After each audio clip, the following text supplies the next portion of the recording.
Мы распаковываем. Девочки, у нас распаковка.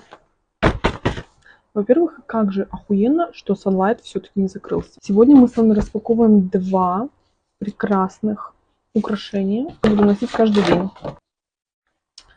Во-первых, надо отдать должное. Упаковка у них всегда очень прекрасная. Боже, ну что это за роскошь бутиков? Прекрасные серьги. Да как показать-то, блядь? Все не фокусируется, ни хера. Серьги для настоящей рок-стар. Вы видите эти шипы? Просто идеально мне подходят. И мы их примерим прямо сейчас. Ну, роскошь. И к этим сережкам у нас в нашем прекрасном наборе появилось еще кольцо. Видим, да? Видим. Угу. Я планирую носить, наверное, на этом или на этом пальце. Вот так. Роскошь. Роскошь.